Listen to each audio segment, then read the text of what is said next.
সামাজিক নিরাপত্তা উন্নয়ন অঙ্গীকার এই প্রতিবাদে পঞ্চগড়ে বাংলাদেশ আনসার ও গ্রাম প্রতিরক্ষা বাহিনীর ৪৫তম জেলা সমাবেশ শুরু হয়েছে। আজকে মঙ্গলবার দুপুরে এই অনুষ্ঠানের বেলুন ও পায়রা উড়িয়ে উদ্বোধন করেন বাহিনীটির রংপুর রেঞ্জের কমান্ডার আব্দুস সামাদ। এ সময় পঞ্চগড় জেলা আনসার কমান্ডেন্ট সহ যারা অতিথি রয়েছেন তারা উপস্থিত ছিলেন। পরে কিন্তু পঞ্চগড় হল রুমে একটি আলোচনার আয়োজন করা হয়। সেখানে জেলা প্রশাসক সাবেদ আলীর সভাপতিত্বে জেলা আনসার কমান্ডেন্ট আলী রাজা রাব্বি, জেলা সিভিল সার্জন মুস্তাফিজুর রহমান সহ অন্যান্য অতিথিবৃন্দ কিন্তু বক্তব্য রাখেন।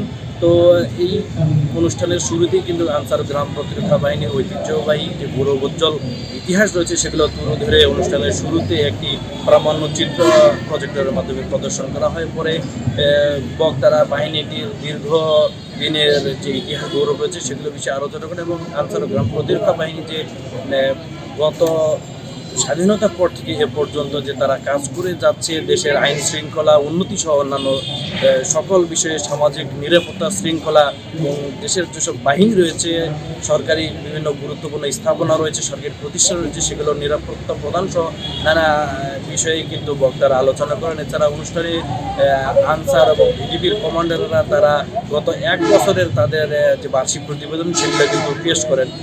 অনুষ্ঠানের শেষে আনসার গ্রাম প্রতিরক্ষা বাহিনীর যারা সদস্য রয়েছেন তাদের মাঝে সাইকেল, সেলাই, নারীদের মাঝে সেলাই মেশিন ও ছাতা বিতরণ করা হয়। তো এই ছিল আমার কাছে আনসার ও গ্রাম প্রতিরক্ষা বাহিনীর ৪৫তম সমাবেশের সর্বশেষ।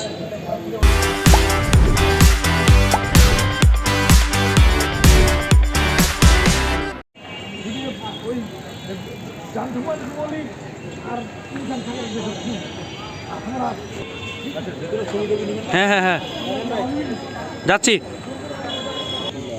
স্যারের মুখটা দেখা যাচ্ছে না স্যার।